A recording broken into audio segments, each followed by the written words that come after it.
Las habilidades son sin duda una de las partes más importantes, ya que determinarán nuestro estilo de juego. Para entenderlas mejor, vamos a darle un repaso resumido, ya que Blizzard ha cambiado 4 veces de sistema de árbol de habilidades, y aunque esta parece ser la definitiva, aún pueden cambiar detalles. Os presento nuestro árbol de habilidades, donde, conforme subamos de nivel, podemos avanzar en el mismo. Paso a explicaros cómo funciona. Estos grandes círculos se llaman nodos, y tienen enlaces hacia habilidades, mejoras y pasivas, que conforme las subamos de nivel, podremos desbloquear los nodos continuos. Pero ojo, cada nodo te realizará una petición de desbloqueo de haber gastado X puntos de habilidad naturales, y me refiero a naturales a aquellos puntos que se nos asignan por nivel, y no por piezas de equipo, de las cuales hablaremos más adelante. Por lo que, volviendo al tema, no es necesario asignar puntos al nodo número 3 para desbloquear el nodo número 4. Con gastar los puntos de habilidad en cualquiera de los nodos anteriores, desbloquearemos el siguiente. Profundicemos en los nodos, ya que dentro de estos tendremos habilidades activas, que son básicamente nuestras habilidades de ataque. Al coger el primer nivel de alguna de ellas, podremos arrastrarla a nuestra barra de hechizos, y si les asignamos más puntos, aumentarán sus estadísticas. Conectadas a las anteriores, tenemos una mejora de habilidad, la cual añadirá un efecto nuevo o potenciará nuestra habilidad activa. Como último camino de habilidad, tendremos una mejora a escoger, donde nos obligan a escoger entre dos caminos, que añadirán otra mejora de habilidad, pero no pudiendo tener ambas activas, al menos de forma natural. Este sistema funciona igual en las pasivas, que se representan como círculos dentro de cada nodo.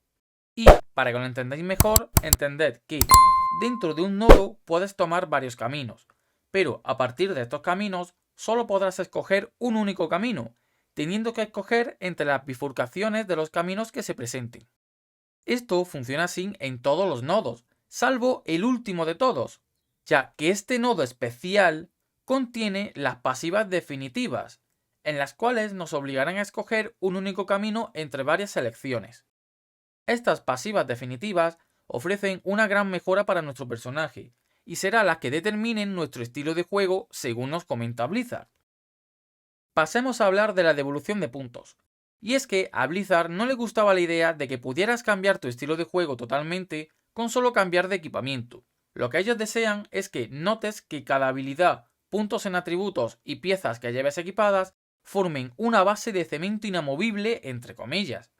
Por ello, la devolución de puntos tiene un coste, que en los primeros niveles será gratuito, pero conforme subes de nivel irá aumentando de forma drástica, hasta llegados al punto de que merece más la pena levear un segundo personaje que probar una build distinta.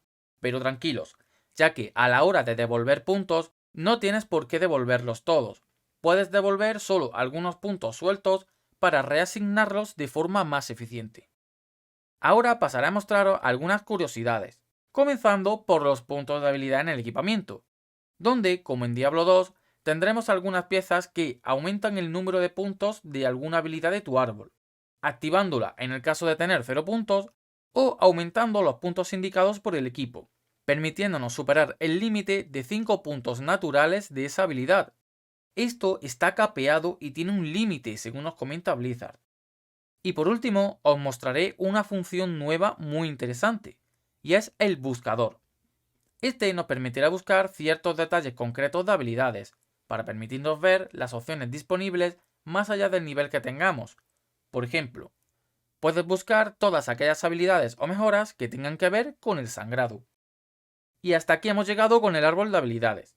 No olvides suscribirte para no perderte detalles sobre la parte 5, donde hablaremos de las mejoras aplicables a los objetos. ¡Chaito!